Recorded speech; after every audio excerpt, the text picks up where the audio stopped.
Hello बच्चों, आप सभी को मेरे तरफ से गुड मॉर्निंग, नमस्कार। चलिए, अपना यूट्यूब चैनल सरोज पथ क्लासेज में आप सभी को हार्दिक स्वागत है बच्चों। और आज हम लोग यहाँ से क्लास 10th का बच्चा जी, किस क्लास का? तो क्लास 10th का बायोलॉजी का सेकेंड चैप्टर से हम लोग आज रिवीजन करेंगे। ऑब्जेक्टिव सवाल क्या है? ऑब्जेक्टिव चैप्टर का नाम तो श्वसन। और श्वसन चैप्टर से जितना भी ऑब्जेक्टिव सवाल है बच्चों, लगभग 30 के आसपास है। इन सभी को देखिएगा, आपको बने रहना है। तो चलिए, लेट न करते हुए बच्चों हम लोग इसको आगे बढ़ते हैं, ठीक है। तो चलिए, क्वेश्चन नंबर हम लोग यहाँ से आगे की ओर देखेंगे। और बहुत अच्छा सवाल मैंने आप लोगों के लिया हूँ, करवाऊंगा। और देखिए, तो दोस्तों यहाँ से पहला सवाल कहता है, क्या कहता है पहला सवाल, कि जीवों के शरीर में ऊर्जा किस क्रिया द्वारा होता है बच्चों? तो जीवों के शरीर में ऊर्जा किस क्रिया द्वारा होता है बच्चा जी? तो पहला ऑप्शन जनन, नियंत्रण, उत्सर्जन, श्वसन। तो आपको बच्चों यहाँ से घर राइट आंसर हो जाएगा। किसके द्वारा? श्वसन के द्वारा होता है। चलिए, क्वेश्चन नंबर कितना? तो क्वेश्चन नंबर 2 की ओर आइए। तो क्वेश्चन नंबर 2 क्या कहता है बच्चों?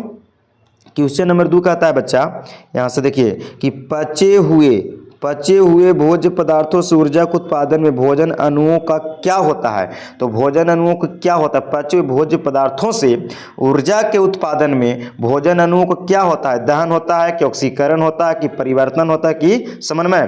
तो आपको ख नंबर ऑप्शन राइट हो जाएगा, ऑक्सीकरण। क्या होता है? ऑक्सीकरण होता है बच्चा जी। अब हम लोग क्वेश्चन नंबर यहाँ से कितना नंबर? तो क्वेश्चन नंबर बच्चों यहाँ से 3 की ओर बढ़ेंगे। कितना? 3 की ओर। तो क्वेश्चन नंबर 3 कहता है कि समस्त जीवों कोशिकाओं में रासायनिक ऊर्जा के सार्वजनिक वाहक का क्या नाम है? तो इसका आप सब बच्चा जी, माइटोकॉन्ड्रिया, हरित लवक, डीएनए, एटीपी। तो आपका option number right DNA, sorry ATP हो जाएगा। कौन हो जाएगा? एटीपी राइट ऑप्शन हो जाएगा, ठीक है। आपको देखते चलना है, बस याद हो जाएगा जी, ठीक है। अब हम लोग यहाँ से क्वेश्चन नंबर 4 की ओर आते हैं। और क्वेश्चन 4 क्या कहता है, इसको समझिए। आप भी यहाँ से कमेंट करते रहिएगा, ठीक है। तो क्वेश्चन नंबर 4 क्या कहता है, इसको देखिए। क्वेश्चन 4 कहता है कि निम्नलिखित में कौन श्वसन क्रिया के उपरांत बनते हैं?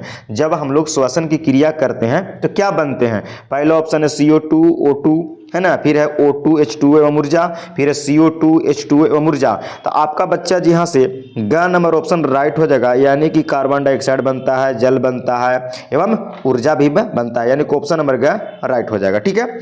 अब हम लोग यहाँ से क्वेश्चन नंबर 5 देखते हैं। 5 नंबर क्या कहता है कि ग्लूकोज, क्या जी? तो ग्लूकोज के कितने कार्बन से बना अणु होता है? किसका? ग्लूकोज का, यानी ग्लूकोज का। तो इसका बच्चा जी खा ऑप्शन राइट होगा, 6 कार्बन अणुओं से बने होते हैं। कितना? 6 कार्बन अणुओं से बने होते हैं। अब क्वेश्चन नंबर 5 हो गया बच्चा। 6 देखिए, क्वेश्चन नंबर 6 क्या कहता है, इसको पढ़िए और जवाब दीजिएगा, ठीक है।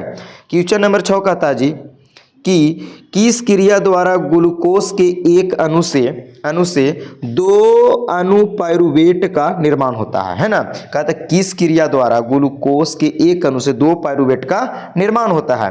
तो इस कारण किस क्रिया के द्वारा, है ना।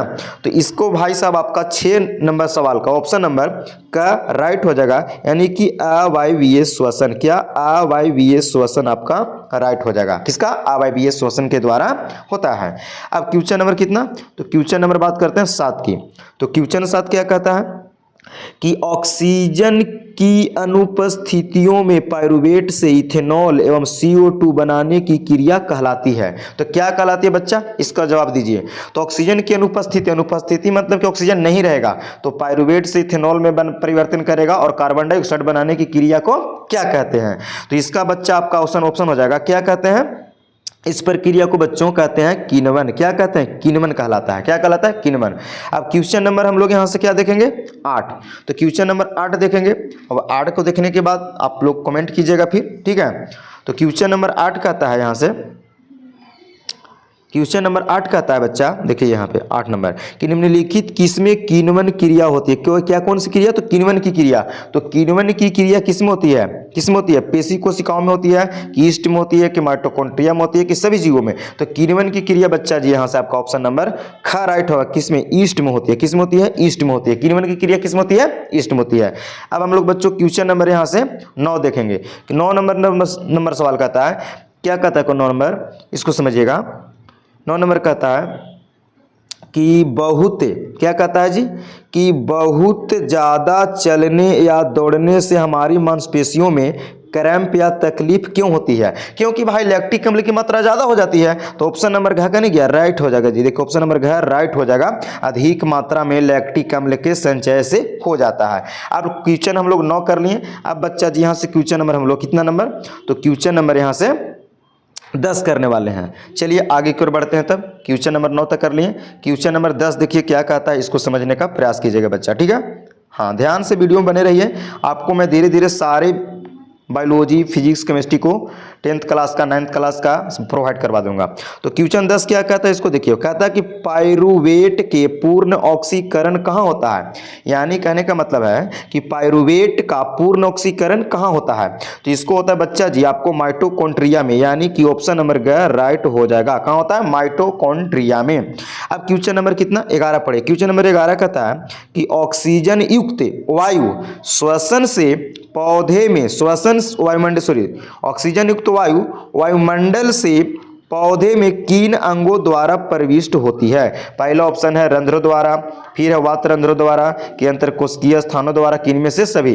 तो आपका भैया 11 नंबर का घ ऑप्शन सही होगा, इनमें से सभी के द्वारा होता है जी, इनमें से सभी के द्वारा। रंध्रों द्वारा भी हो जाएगा, वात रंध्रों द्वारा हो जाएगा, अंतरकोशिकीय स्थानों द्वारा भी हो जाएगा। क्वेश्चन नंबर 12 देखिए। क्वेश्चन 12 कहता है कि पौधों में श्वसन क्रिया भाग में होता है। तो पौधों में श्वसन क्रिया भाग होता है किसमें? जड़ में, तना में, पत्तियों की प्रत्येक भाग में। तो आपका ऑप्शन नंबर प्रत्येक भाग सही हो जाएगा, घ नंबर ऑप्शन राइट हो जाएगा। यानी कि जड़ में भी होता है श्वसन, तना में भी होता है और पत्तियों में भी होता है। अब हम लोग क्वेश्चन 12 कर लिए, आगे बढ़ती हैं बच्चों, ठीक है। क्वेश्चन नंबर 13 देखिए। क्वेश्चन नंबर 13 क्या कहता है, पढ़िए, जवाब दीजिए, है कि नहीं। तो क्वेश्चन 13 पढ़िए बच्चा जी यहाँ से, ठीक है। आगे बढ़ते हैं, चलिए। क्वेश्चन नंबर 13 क्या कहता है, पढ़िए।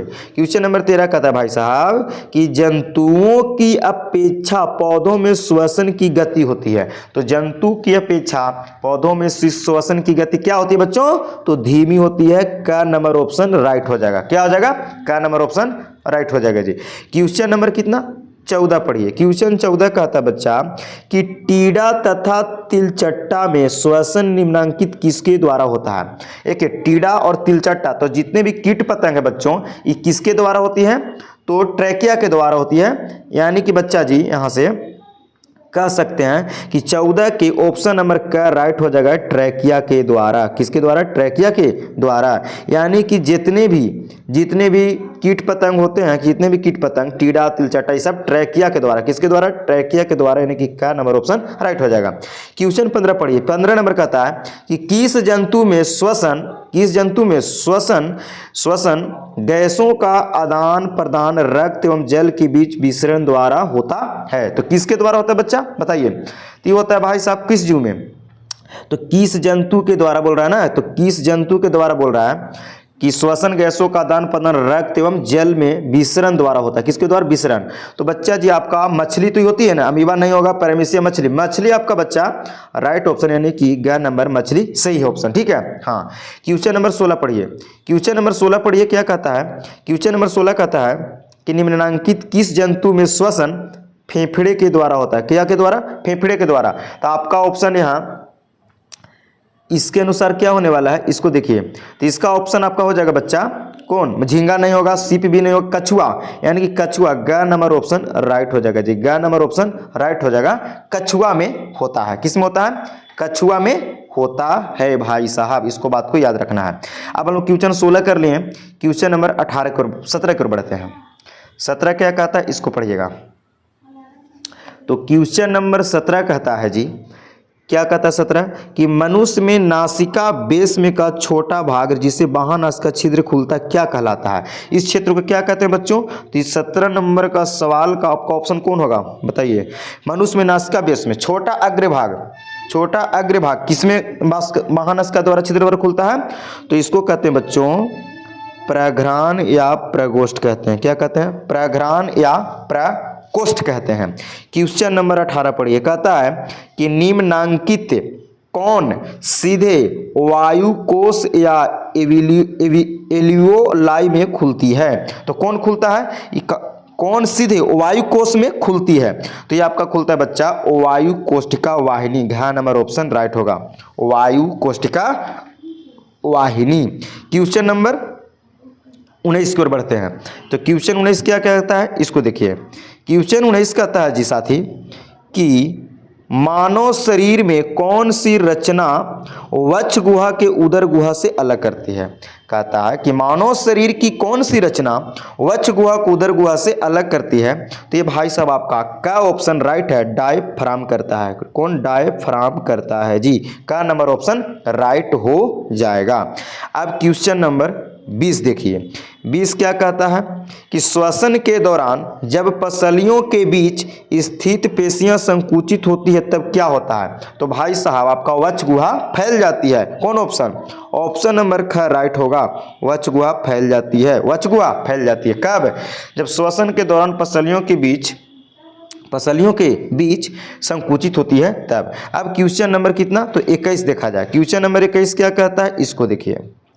क्वेश्चन नंबर 21 कहता है कि सीरिये रक्त में ऑक्सीजन की मात्रा वायुमंडलीय हवा की अपेक्षा होती है। कह रहा है कि सीरिये रक्त में ऑक्सीजन की मात्रा वायुमंडलीय हवा की अपेक्षा क्या होता है बच्चों, तो बहुत कम, यानी कि ऑप्शन नंबर का राइट हो जाएगा। बहुत क्या होता है, कम होता है, बहुत कम होता है।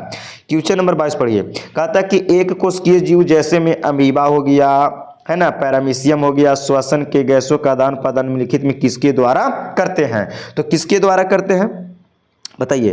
तो आपका कितना क्वेश्चन 22, क्वेश्चन नंबर 22 का कौन सा होने वाला है।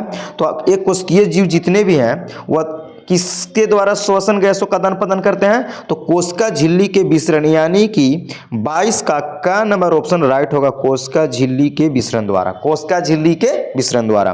क्वेश्चन 23 पढ़िए। कहता है कि निम्नलिखित में श्वास नली या ट्रैकिया के लिए क्या सही है।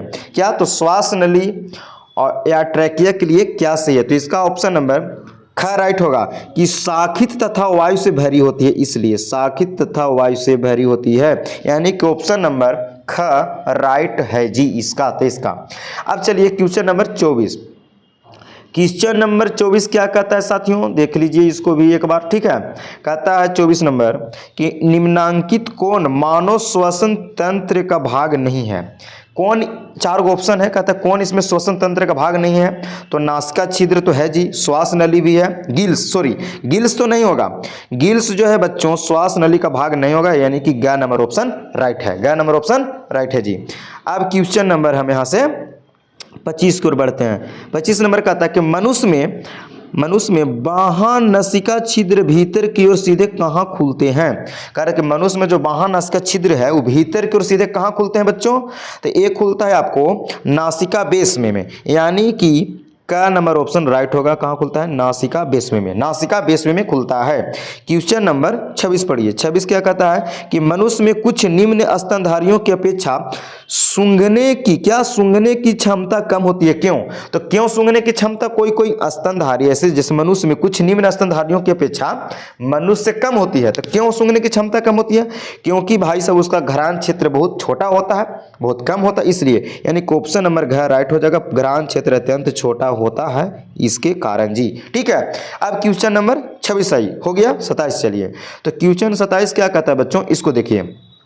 27 नंबर सवाल कहता है कि नासिका बेस्म की दीवार जो टेढ़ी मेढ़ी घुमावदार प्लेट की तरह होती है क्या कहलाती है। जिसको बच्चों कहते हैं कांची। क्या कहते हैं, कांची। खा नंबर ऑप्शन राइट हो जाएगा, है ना। जिसका नाक टेढ़ा होता है ना, उसको क्या कहते हैं, कांची कहते हैं, यहाँ साइंस के अर्थ में, ठीक है। अब 28 नंबर कहता है कि मनुष्य में ट्रैकिया की लंबाई लगभग कितनी होती है। तो मनुष्य में ट्रैकिया की लंबाई भाई साहब 11 सेंटीमीटर, ऑप्शन नंबर का राइट हो जाएगा। इसी प्रकार बच्चों आपको मैंने 28 ऑब्जेक्टिव श्वसन चैप्टर से करवा दिया। वीडियो अच्छा लगा तो चैनल को लाइक सब्सक्राइब करिए, और इसी के साथ फिर मैं अगले चैप्टर को लेकर आऊंगा। तब तक को देखने के लिए बच्चों सभी को मेरे तरफ से धन्यवाद।